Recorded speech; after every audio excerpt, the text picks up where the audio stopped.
Digital investigation যখন সীমান্ত পেরিয়ে যায় তখন একটি ঘটনা আর কেবল জাতীয় কাঠামোর ভেতরে সীমাবদ্ধ থাকে না, বরং তার রূপ নেয় একটি ক্রস বর্ডার ডেটা কেসে। আর শরীফ ওসমান হাদিকে ঘিরে সাম্প্রতিক তথ্যপ্রবাহ ঠিক এই বাস্তবতাকেই সামনে এনেছে, যেখানে তদন্তের একটি গুরুত্বপূর্ণ মোড় আসে তখনই যখন বিভিন্ন সূত্রের বরাতে জানা যায় যে অভিযুক্ত শুটার ফয়সাল ভারতীয় পুলিশের হেফাজতে আটক হয়েছে। এই তথ্যটি কোনো আবেগী ঘোষণার ভঙ্গিতে নয়, বরং প্রযুক্তি নির্ভর যাচাই ও আন্তঃরাষ্ট্রীয় আইন শৃঙ্খলা সহযোগিতার প্রেক্ষাপটে আলোচনায় এসেছে, যা পুরো কেসটিকে নতুন মাত্রা দেয়। কারণ এখানে প্রশ্ন আর শুধু কে বা কিভাবে নয়, বরং কিভাবে সীমান্ত অতিক্রমকারী ডিজিটাল ট্রেল শনাক্ত করা হলো। তদন্ত সংশ্লিষ্ট টেক অ্যানালিসিসে দেখা যায়, ঘটনার পরপরই যে ধারণা তৈরি হয়েছিল অভিযুক্তরা দেশের বাইরে চলে গেছে, সেটি প্রথমে ছিল একটি অনলাইন অনুমান। কিন্তু পরবর্তী ধাপে যখন mobile network behaviour, device signature এবং লোকেশন পিং অ্যানালিসিস একত্র করা হয়, তখন সেই অনুমান একটি যাচাইযোগ্য সম্ভাবনায় রূপ নেয়। এই পর্যায়ে সীমান্ত সংলগ্ন নেটওয়ার্ক হ্যান্ডঅফ, রোমিং লগ এবং থার্ড পার্টি টেলিকম ডেটা বিশ্লেষণ করে একটি টাইম সিকোয়েন্স তৈরি করা হয়, যেখানে দেখা যায় একটি নির্দিষ্ট ডিভাইস প্রোফাইল দেশের ভেতর থেকে ধাপে ধাপে সীমান্ত অঞ্চলের দিকে সরে যাচ্ছে। এই সিকোয়েন্সটি কোনো একক ডেটা সেটের ওপর দাঁড়ানো ছিল না, বরং একাধিক source, call pattern, data session timing এবং লোকেশন কনসিস্টেন্সি একসাথে মিলিয়ে যাচাই করা হয়েছে। এখানেই প্রযুক্তির শক্তি, কারণ ডেটা নিজেই একটি ন্যারেটিভ তৈরি করে, যাকে আলাদা করে রং চড়াতে হয় না। এই ন্যারেটিভ অনুসরণ করেই সংশ্লিষ্ট কর্তৃপক্ষ আন্তর্জাতিক সমন্বয়ের দিকে এগোয়, যেখানে তথ্য আদান প্রদানের একটি নির্দিষ্ট প্রোটোকল অনুসরণ করা হয়। রিপোর্ট অনুযায়ী এই সমন্বয়ের ফলেই ফয়সালকে ভারতের অভ্যন্তরে শনাক্ত করা সম্ভব হয় এবং পরবর্তীতে ভারতীয় আইনশৃঙ্খলা বাহিনীর মাধ্যমে তাকে আটক করা হয়। এখানে আটক শব্দটি গুরুত্বপূর্ণ, কারণ এটি একটি চলমান আইনি প্রক্রিয়ার অংশ। এটি কোনো চূড়ান্ত রায় নয়, বরং তদন্তের একটি দৃশ্যমান ধাপ। টেক্সটাইল রিপোর্টিংয়ে এই পার্থক্যটি স্পষ্ট রাখা জরুরি, কারণ ডিজিটাল প্ল্যাটফর্মে শব্দের ব্যাখ্যা মুহূর্তেই ভিন্ন অর্থ নিতে পারে। এই গ্রেফতার সংক্রান্ত আপডেট সামনে আসার পর অনলাইন স্পেসে আলোচনার ভাষা লক্ষণীয়ভাবে বদলে যায়। আগে যেখানে ছিল অনিশ্চয়তা ও গুজব, সেখানে ধীরে ধীরে ফোকাস চলে আসে প্রক্রিয়ার দিকে। কিভাবে তথ্য আদান প্রদান হচ্ছে, কিভাবে আইনি কাঠামো কাজ করছে এবং এই ক্রস বর্ডার কেসটি ভবিষ্যতে কী ধরনের নজির স্থাপন করতে পারে।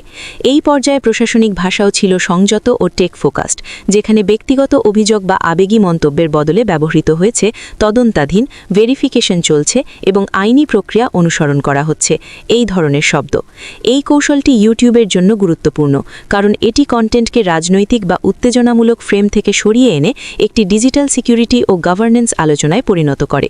হাদির ঘটনাটি এখানে একটি উদাহরণ হিসেবে ব্যবহৃত হয়েছে, কিভাবে আধুনিক সময়ে একটি অপরাধের তদন্ত কেবল স্থানীয় ক্যামেরা বা প্রত্যক্ষদর্শীর ওপর নির্ভর করে না, বরং নির্ভর করে ডেটা ফ্লো, নেটওয়ার্ক আচরণ এবং আন্তর্জাতিক সহযোগিতার ওপর। এই কেসে সিসিটিভি ফুটেজ, ট্রান্সপোর্ট ডেটা এবং ডিজিটাল কমিউনিকেশন একত্র করে যে মাল্টিলেয়ার অ্যানালিসিস করা হয়েছে, সেটি সীমান্ত পেরোনোর পরও ট্র্যাকিং সম্ভব করেছে।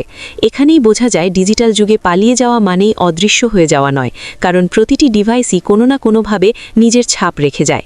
এই প্রথম অংশের শেষ দিকে এসে একটি বিষয় স্পষ্টভাবে উঠে আসে। ফয়সালকে ভারতে আটক করার খবরটি কেবল একটি আপডেট নয়, বরং এটি দেখায় কিভাবে প্রযুক্তি, আইন এবং আন্তর্জাতিক সমন্বয় একসাথে কাজ করলে একটি জটিল কেস ধাপে ধাপে স্পষ্ট হয়ে ওঠে। এই পর্যায়ে গল্পটি আর কোনো ব্যক্তিকে ঘিরে নয়, বরং একটি সিস্টেমকে ঘিরে, যেখানে তথ্য কিভাবে সংগ্রহ হয়, কিভাবে যাচাই হয় এবং কিভাবে তা দায়িত্বশীলভাবে জনসম্মুখে উপস্থাপন করা যায়। সীমান্তের বাইরে অভিযুক্ত শুটার ফয়সালকে ভারতীয় পুলিশের হেফাজতে নেওয়ার খবর সামনে আসার পর এই কেসটি নতুন এক স্তরে প্রবেশ করে, যেখানে আলোচনার কেন্দ্র আর খোঁজ নয়, বরং প্রক্রিয়া। কিভাবে আন্তর্জাতিক আইন শৃঙ্খলা সহযোগিতা কাজ করে, কিভাবে ডিজিটাল প্রমাণ সীমান্ত অতিক্রম করে যাচাই হয় এবং কিভাবে রাষ্ট্রগুলো একটি সংবেদনশীল ঘটনাকে আইনি কাঠামোর ভেতর রেখে এগিয়ে নেয়।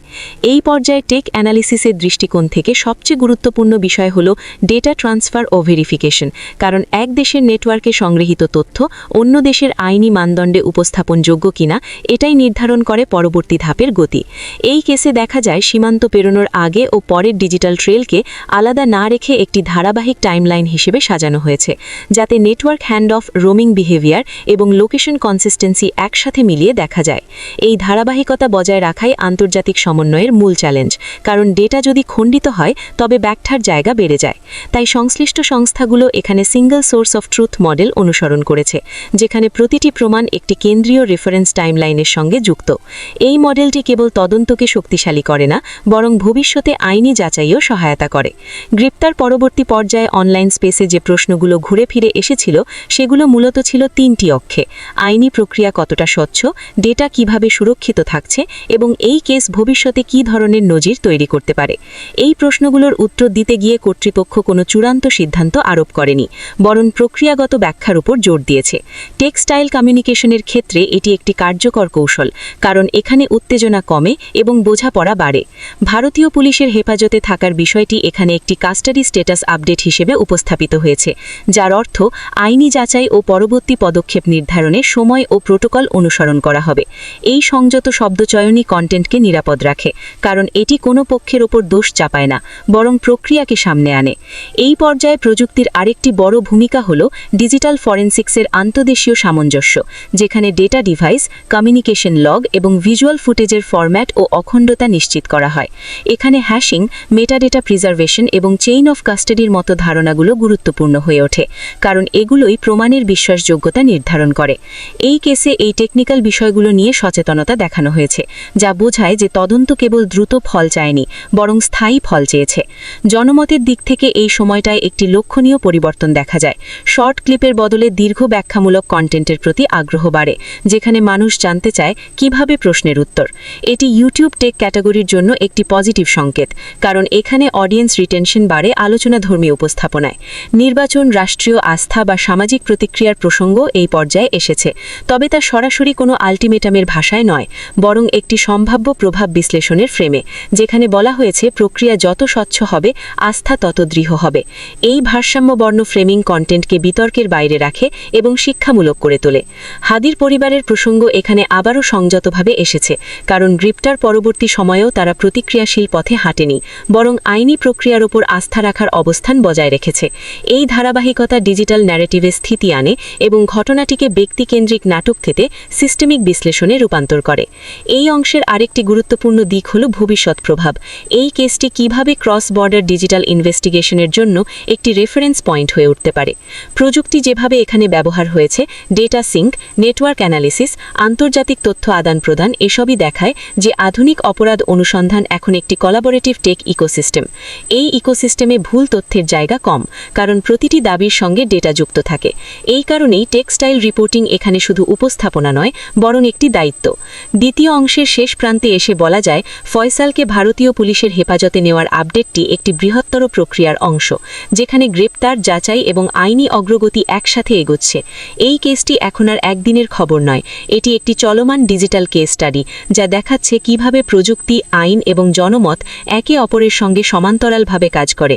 এই জায়গাতেই দ্বিতীয় অংশটি সমাপ্ত হচ্ছে, কারণ এর পরবর্তী অধ্যায়ে নির্ভর করবে আইনি প্রক্রিয়ার গতি, প্রমাণের আদালত উপযোগী উপস্থাপনা এবং আন্তর্জাতিক সহযোগিতার ধারাবাহিকতার উপর, যা সময়ের সাথে সাথে ডিজিটাল আর্কাইভে যুক্ত হয়ে এই ঘটনাকে একটি পূর্ণাঙ্গ প্রযুক্তি নির্ভর ইতিহাসে রূপান্তর দেবে।